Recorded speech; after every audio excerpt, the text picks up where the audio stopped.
Bonjour, dans cette leçon, nous allons parler de la réfraction de la lumière.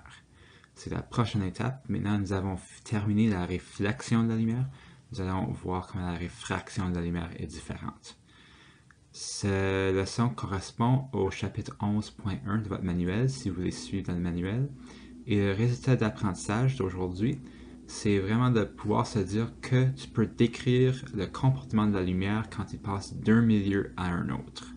Ça, c'est notre objectif pour la fin de la vidéo. Alors, juste un petit rappel pour voir d'où on s'est venu.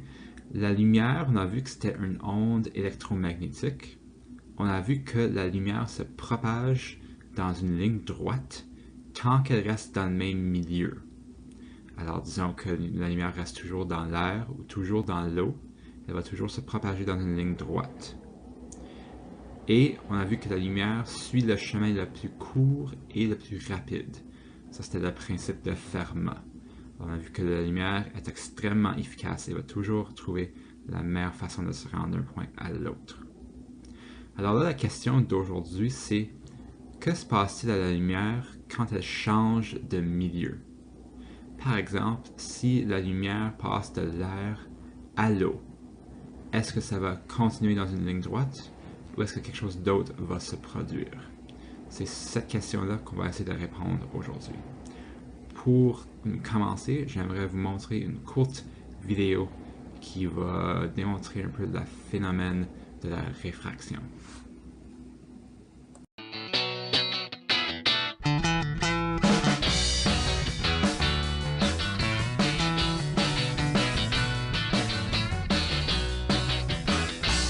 Bonjour, je suis Anthony des Petits Débrouillards. Bonjour, je suis Morgane et je suis là pour apprendre. Alors Morgane, il paraît que tu as quelque chose à me montrer. Oui, bah justement, j'aimerais bien que tu me montres, tu m'apprennes quelque chose. J'ai remarqué quelque chose, c'est que quand tu mets de l'eau dans un verre et que tu mets une paille, eh ben t'as l'impression que cette paille, elle est cassée. Voilà, oui, on voit bien que l'image est complètement déformée. Alors, pour aider à comprendre ce phénomène, je te propose une autre expérience. C'est l'expérience de la pièce qui est cachée dans le bol. Donc je prends simplement une pièce de monnaie, ici, tu vois. Je mets un petit bout de pâte à modeler pour pas qu'on m'accuse de faire bouger la pièce. Et je la colle dans le fond de la tasse, ici. Voilà, je montre bien notre petite caméra. Ça bouge pas, c'est sûr. Donc maintenant, ce que je vais faire pour montrer l'expérience, j'installe la caméra pour bien voir juste la pièce. Donc là, on voit la pièce à l'image et je recule la caméra jusqu'à ce qu'on ne la voit plus. Je vais te demander de faire la même chose. Tu te recules jusqu'à ce que tu vois plus du tout le bord de la pièce. C'est bon? Ok, c'est bon. Alors là maintenant, je prends un petit peu d'eau et je verse dans notre assiette, dans notre petite tasse. Qu'est-ce que tu vois? Eh ben, je vois 2 euros. Voilà. Alors quelle est l'impression que tu as maintenant? Bizarrement, je vois la pièce alors qu'elle n'y était pas, donc elle est pas remontée non plus. Non, elle reste toujours collée au fond du verre avec la pâte à modeler que j'y ai mise. Ben en fait, effectivement, on a l'impression que la pièce est remontée par rapport au fond de la tasse. Et c'est à nouveau une propriété optique de l'eau. C'est-à-dire que les rayons lumineux qui se déplacent dans l'eau, en fait, ne se déplacent pas de la même manière que dans l'air. Du coup, on a l'impression que la pièce est plus haute, alors qu'elle n'a pas changé de place. D'accord, donc là, c'est pour ça qu'elle donne l'impression que la paille est cassée. C'est la même raison. C'est ce qu'on appelle la réfraction. En fait, le fait que les rayons lumineux ne se déplacent pas avec le même angle dans l'eau, au passage de l'eau à l'air, c'est ce qu'on appelle la réfraction de la lumière. Et donc, n'hésitez pas à recommencer ces expériences chez vous et trouver le mode d'emploi et les explications sur Wikidébrouillard. Mais elle n'est pas cassée.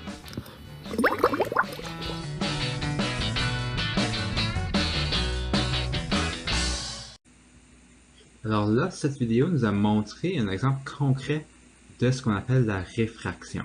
La réfraction, c'est la déviation de la lumière quand elle passe d'un milieu à un autre. Quand on jouait avec nos miroirs en classe, la lumière était toujours dans l'air.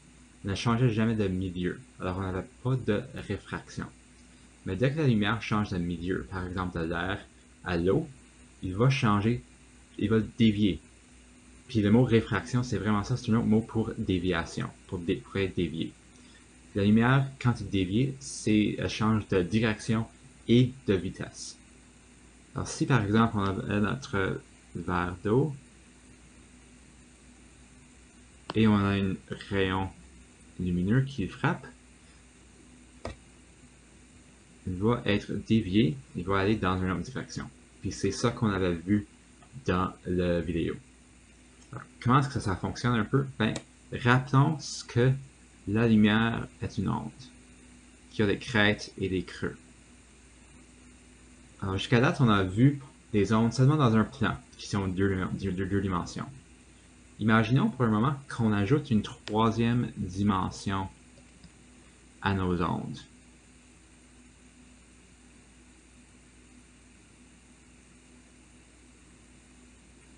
Si on trace une ligne entre les côtés des crêtes de nos ondes, cette ligne-là s'appelle le front d'onde. Puis quand on pense à des rayons de lumière, comme des lignes droites avec des flèches, c'est vraiment au mouvement de ces fronts d'onde qu'on pense. Parce que l'onde va bouger dans une direction qui est perpendiculaire au front d'onde. Puis là, cette ligne rouge cette flèche rouge que je viens de dessiner, ça c'est vraiment un rayon lumineux. Puis c'est vraiment le mouvement de l'onde dans cette direction-là qu'on pense quand on dessine des diagrammes de rayons lumineux. Alors là, la réfraction, pour vous montrer un peu comment ça fonctionne, si on a, disons, un frontière ici, puis on a l'air et l'eau. L'air en haut et l'eau en bas. Si on a une onde qui se propage dans l'air, alors les lignes que je dessine, c'est les fronts d'onde. Et la lumière se propage dans cette direction ici. Si on imagine les fronts d'onde comme une ligne de personnes qui sont sur le trottoir, l'air étant le trottoir, et l'eau étant de la boue. Naturellement, quand on bouge d'un trottoir au bout, on y va plus lentement. Alors, si on a une ligne de personnes qui sont toutes se tenant un l'autre, quand la première personne, ici, va arriver à la frontière, lui va soudainement se ralentir. Parce que lui vient d'atteindre la boue. Quand lui, il se ralentit, puisqu'il tient le reste des gens qui sont dans la ligne, le reste des gens, eux aussi, vont soudainement se ralentir. Puis vont être tirés vers la frontière. Puis c'est pour ça que la lumière, soudainement, va être complètement tirée dans une autre direction et va changer de direction et de vitesse. Il va aller plus lentement et dans une direction différente qu'avant.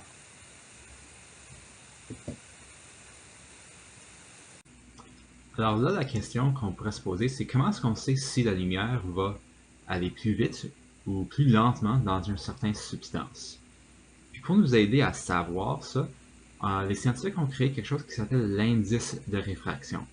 Et chaque substance dans laquelle la lumière peut se propager a un indice de réfraction. Puis ça décrit la vitesse de la lumière dans ces substances. Alors le plus que l'indice s'éloigne de 1, le plus lent que la lumière dans la substance. Alors ici, nous voyons que dans le vide, quand il n'y a rien, même pas l'air, dans le vide complet, l'indice de réfraction c'est 1. C'est ça notre base. C'est là où la lumière est le plus vite. Là, dans les gaz, on est semblable. Alors l'air, c'est presque comme aussi vite que le vide, mais il y a des petites particules dans l'air qui vont ralentir la lumière juste un peu. Dans l'eau, l'indice de réfraction, c'est 1.333.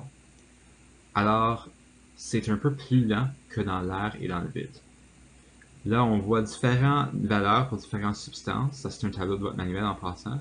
On peut voir que dans le zircon, dans le diamant, la lumière est presque ou plus que 2 fois plus lent que dans l'air. Comment est-ce que les scientifiques ont arrivé à ces valeurs-là? Ben, ils ont commencé avec la vitesse de la lumière dans le vide. J'avais mentionné que la vitesse de la lumière est de 3 fois 10 à la 8 mètres par seconde. Alors ça, c'est la base. Puis ils ont trouvé l'indice de réfraction en comparant la vitesse de la lumière dans toutes les autres matières à la vitesse dans le vide.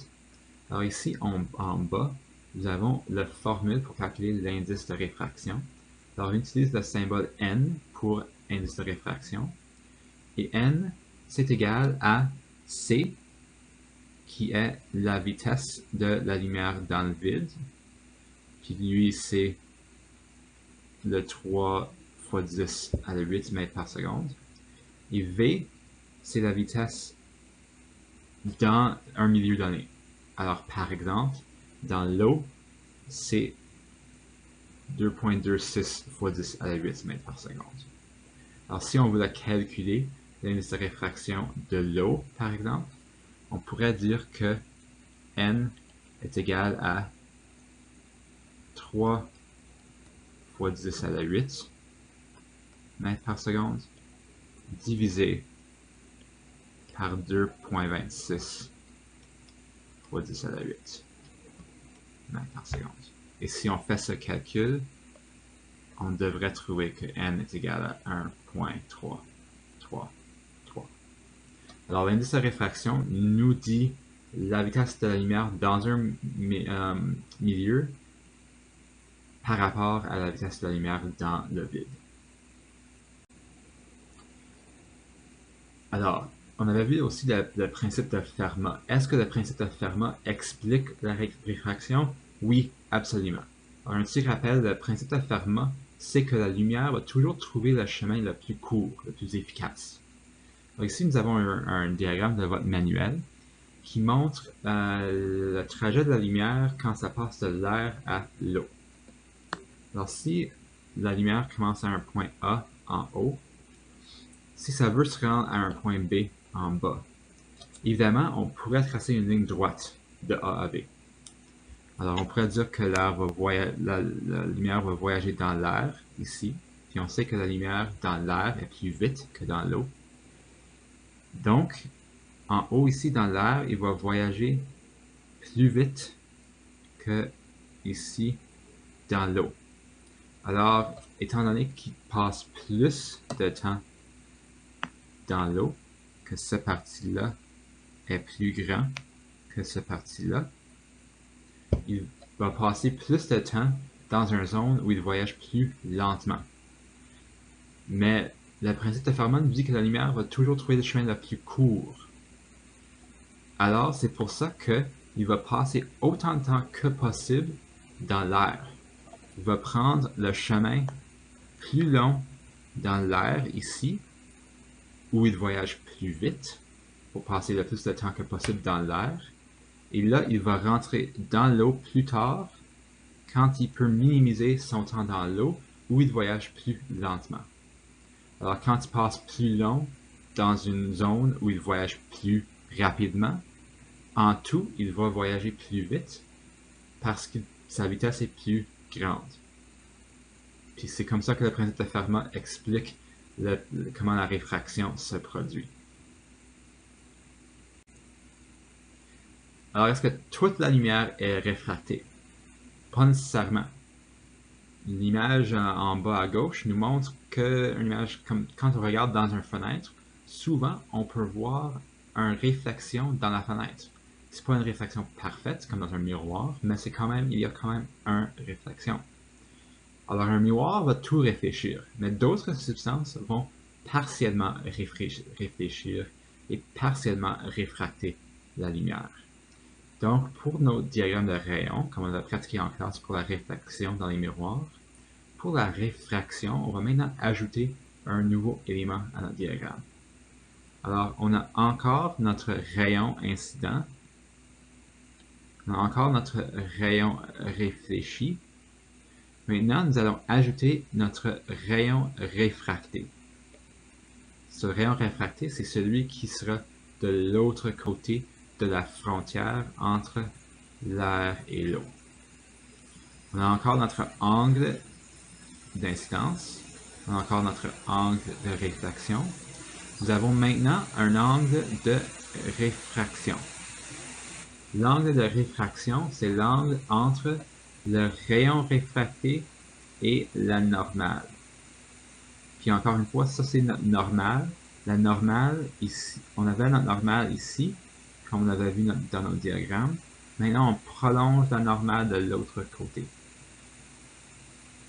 Et notre angle de réfraction, c'est l'angle entre la normale et le rayon réfracté. Alors, comment est-ce qu'on peut savoir la direction de la réfraction? Comment est-ce qu'on peut savoir dans quelle direction il va y aller une fois qu'il croise la frontale? Ben, il y a une règle très simple qu'on peut se rappeler, puis je vais un peu expliquer pourquoi ça se passe aussi. Alors, si la lumière voyage plus rapidement dans le premier milieu, le rayon va réfracter se rapprochera à la normale. Donc, disons par exemple, nous avons une frontière, nous avons l'air et l'eau. On sait que la lumière est plus vite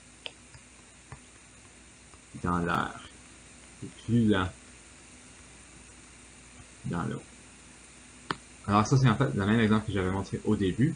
Quand nos fronts d'onde frappent l'eau, ils vont tourner comme ça. Parce que le gars, juste ici, lui va commencer à marcher plus lentement. Puis lui, parce qu'ils sont tous en ligne, se tenant l'un à l'autre, lui va prendre les autres puis il va les rapprocher de la frontière. Puis ça va tourner le front d'onde comme ça vers la normale. Si la lumière voyage plus rapidement dans le deuxième milieu, là, le rayon réfracté s'éloignera de la normale. Alors, une autre fois, nous avons notre frontière. Ah, puis là, je vais l'inverser. Là, je vais faire O et R. Alors ici, c'est lent. Ici, c'est plus vite. Alors maintenant, nous avons nos fronts d'onde qui viennent comme ceci. Puis là, dès que ce gars-là frappe la frontière, lui, il va commencer à marcher plus vite. Alors lui, c'est comme s'il sort du bout, puis rentre sur le trottoir. Lui, il va commencer à marcher comme ça. Il va aller un peu plus vite, puis il va amener tous ses amis avec lui. Alors lui, il va commencer à marcher plus vite. Puis, le front d'onde va s'éloigner de la normale qui était juste ici. Alors, pour vous donner un petit sommaire de la leçon, quand la lumière passe d'un milieu à un autre, la lumière est réfractée ou déviée. C'est-à-dire que la lumière va changer de vitesse et de direction. Chaque substance a un indice de réfraction. Le plus que l'indice de réfraction s'éloigne de 1, le plus lent qu'est la lumière dans ce milieu. Quand la lumière voyage plus lentement, il se rapproche de la normale. Alors quand il va de l'air à l'eau, d'un milieu où c'est plus vite à un milieu où c'est plus lent, il va se rapprocher de la normale. Quand la lumière voyage plus rapidement, comme par exemple de l'eau à l'air, d'un milieu plus lent à un milieu plus vite, la lumière va s'éloigner de la normale. En classe, nous allons jouer avec différents milieux et de la lumière pour voir la réfraction de façon très concrète.